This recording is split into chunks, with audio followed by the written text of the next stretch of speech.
வணக்கம். திசைகளின் 10 மணி செய்திகள். 13வது மலேசிய திட்டத்தில் பூமிபுத்ரா பொருளாதார செயல் திட்டங்கள் தொடரும். சீனர்கள் இந்தியர்களுக்கு புதிய திட்டங்கள் அறிமுகப்படுத்தப்படும். பிரதமர் அறிவிப்பு. 13வது மலேசிய திட்டத்தில் பூமிபுத்ராக்களுக்கான பொருளாதார செயல் திட்டங்கள் தொடரும். அதேவேளையில் குறைந்த வருமானம் பெறுகின்ற சீனர்கள் மற்றும் இந்தியர்களின் சமூகவியல் பொருளாதார நிலையை உயர்த்துவதற்கு முன்முயற்சி திட்டங்கள் அறிமுகப்படுத்தப்படும் என்று பிரதமர் டத்தோஸ்ரீ அன்வார் இப்ராஹிம் அறிவித்துள்ளார். நாடாளுமன்றத்தில் இன்று 13வது மலேசிய திட்டத்தை தாக்கல் செய்து உரையாற்றுகையில் பிரதமர் இதனை தெரிவித்தார். 13வது மலேசிய திட்டத்தில் 9 அம்சங்களை உள்ளடக்கிய திட்டத்தின் கீழ் மலேசியாவின் வளர்ச்சியில் அனைத்து நிலைகளிலிருந்தும் மக்கள் பயன்பெறுவதை உறுதி செய்வதற்கு தனது மடானி அரசாங்கம் ஓர் ஒட்டுமொத்த உள்ளடக்க அணுகுமுறையை கொண்டிருப்பதாக டத்தோஸ்ரீ அன்வார் விளக்கினார். குறிப்பாக இன அடிப்படையிலான தீர்வு அணுகுமுறையிலிருந்து மாறி மக்களின் உண்மையான தேவைகளை அடிப்படையாக கொண்ட தீர்வுகளை வழங்கும் ஒரு கருத்தாக்கத்திற்கு தாம் மாற வேண்டும் என்று பிரதமர் வலியுறுத்தினார். அமனா இக்தியார் மலேசியா மற்றும் தெக்குன் ஆகியவற்றின் கீழ் பல்வேறு திட்டங்கள் அனைவருக்கும் தொழில் முனைவோர் வாய்ப்புகளை வழங்குவதாக பிரதமர் குறிப்பிட்டார். மேலும் குறைந்த வருமானம் கொண்ட சீன மற்றும் இந்தியர்களுக்கு 13வது மலேசிய திட்டத்தின் கீழ் கல்வி, தொழில் முனைவு மற்றும் வீட்டு வசதி ஆகிய அம்சங்களை உள்ளடக்கிய அவர்களின் சமூக பொருளாதார நிலையை மேம்படுத்த ஒரு விரிவான திட்டத்தை அரசாங்கம் அறிமுகப்படுத்தும் என்று பிரதமர் கூறினார். வரும் அக்டோபர் மாதம் கோலாலம்பூரில் நடைபெறும் 47வது ஆசியான் உச்சநிலை மாநாட்டில் அமெரிக்க அதிபர் டொனால்டு டிரம்ப் கலந்து கொள்ளவிருப்பதை உறுதிப்படுத்தியுள்ளார். இன்று அதிகாலை 6:30 மணியளவில் டிரம்புடன் தாம் தொலைபேசியில் உரையாடியபோது அவரது வருகை உறுதி செய்யப்பட்டதாக ஆசியான் தலைவரான பிரதமர் டத்தோஸ்ரீ அன்வார் இப்ராஹிம் தெரிவித்தார். நாடாளுமன்றத்தில் இன்று 13வது மலேசிய திட்டத்தை தாக்கல் செய்வதற்கு முன்பு பிரதமர் இத்தகவலை வெளியிட்டார்.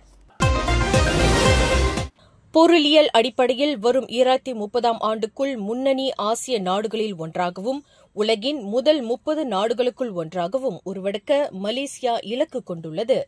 கிழக்கத்திய பண்பாட்டிலும் அறிவியலிலும் வேர்விட்டுள்ள தனது சொந்த அடையாளத்தை கொண்டு அவ்விலக்கை எட்டவும் அது முயலும். அதற்கு மதிப்புருவாக்கம் சார்ந்த பொருளியலுக்கு மாறுவதையும் தொழில் முனைப்பை ஊக்குவிப்பதையும் முடுக்கிவிட வேண்டும் என்று பிரதமர் அன்வார் இப்ராஹிம் வலியுறுத்தியுள்ளார். வெறும் பயனீட்டாளராக அல்லாமல் தொழில்நுட்பத்தில் முன்னோடி நாடாக நாம் விளங்க வேண்டும். மலேசியாவிலேயே உலகத்தரம் வாய்ந்த பொருள்களை தயாரிக்கவும் சேவைகளை வழங்கவும் வேண்டும் என்று பிரதமர் குறிப்பிட்டார். இன்று நாடாளுமன்றத்தில் 13வது மலேசிய திட்டம் அறிக்கையை தாக்கல் செய்தபோது அவர் மேற்கண்டவாறு தெரிவித்தார். தவிர உள்ளூர் தொழில்நுட்ப வளர்ச்சியிலும் மின்னிலக்க உருமாற்றத்திலும் கவனம் செலுத்தி நாட்டின் போட்டித்தன்மையை வலுப்படுத்துவதன் முக்கியத்துவத்தையும் பிரதமர் தமதுரையில் வலியுறுத்தினார். 13வது மலேசிய திட்டத்தின் கீழ் குழந்தைகளுக்கு 5 வயது முதல் பாலர் கல்வி கட்டாயமாக்கப்படும் என்று பிரதமர் டத்தோஸ்ரீ அன்வார் இப்ராஹிம் அறிவித்துள்ளார். பாலர் பள்ளிகள் மற்றும் மேல்நிலை பள்ளிகளில் சேர்க்கை விகிதம் 98% எட்டுவதையும் உலகளாவிய சராசரியை விட அதிகமாக இருப்பதையும் அரசாங்கம் நோக்கமாக கொண்டுள்ளது என்று பிரதமர் இன்று நாடாளுமன்றத்தில் தெரிவித்தார். உகந்த பள்ளி கல்வி நேரம், சிறப்பு பள்ளிகளின் செயல்திறன் மற்றும் திறமையான மாணவர்களுக்கான கல்வி மாதிரியை மேம்படுத்துவது குறித்தும் ஒரு மதிப்பாய்வு நடத்தப்படும் என்பதையும் பிரதமர் தெளிவுபடுத்தினார்.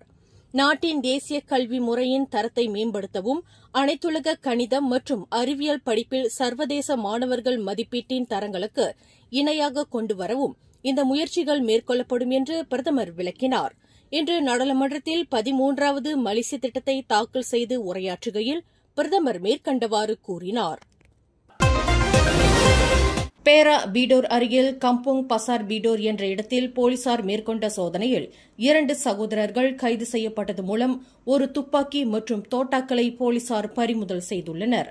நேற்றிரவு 9:20 மணியளவில் அப்பகுதியில் துப்பாக்கி வேட்டு சத்தம் கேட்டதாக ஆடவர் ஒருவரிடமிருந்து கிடைக்கப்பட்ட அவசர அழைப்பை தொடர்ந்து அப்பகுதியில் போலீசார் சோதனை மேற்கொண்டதாக தாப்பா மாவட்ட போலீஸ் தலைவர் ஜொஹாரி யாயா தெரிவித்தார். இச்சோதனைக்கு பேரா மாநில போலீஸ் தலைமையகத்தின் தடவியல் போலீஸ் பிரிவு பயன்படுத்தப்பட்டதாக அவர் குறிப்பிட்டார்.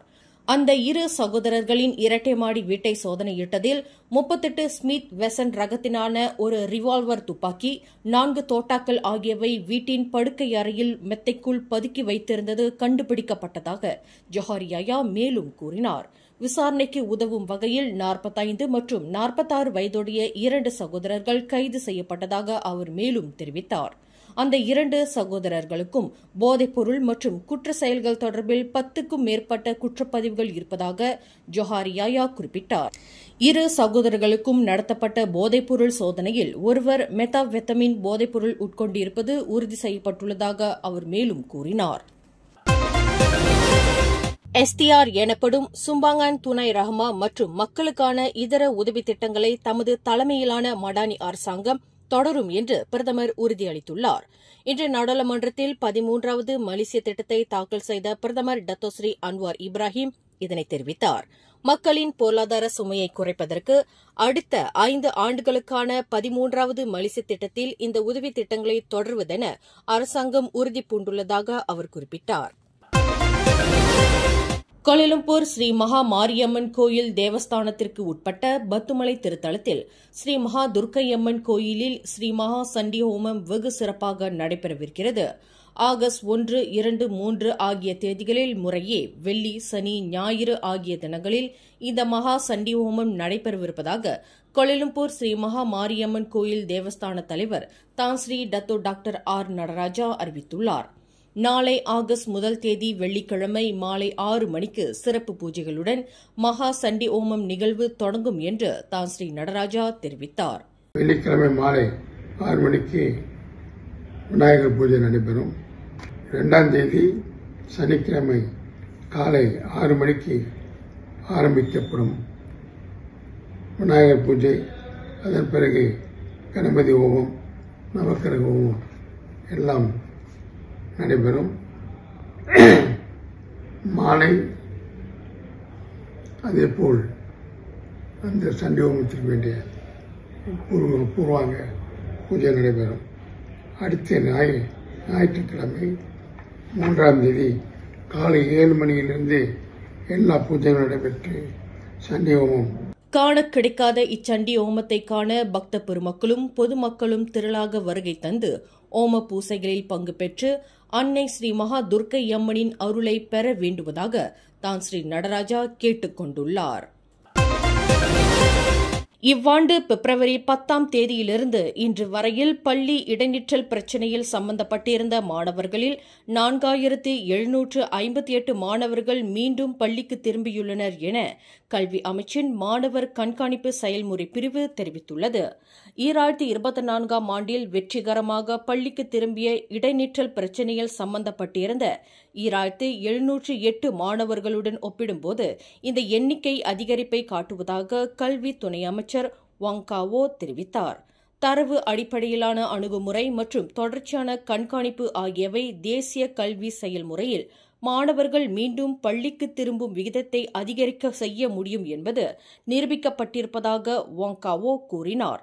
இன்று நாடாளுமன்றத்தில் பள்ளி இடைநிற்றல் விவகாரத்தில் கல்வி அமைச்சின் செயல்திறன் முடிவு விகிதம் குறித்து பண்டார்பாரு நாடாளுமன்ற உறுப்பினர் ரோஸ்லான் அஷிம் எழுப்பிய கேள்விக்கு வாங் மேற்கண்டவாறு பதிலளித்தார்.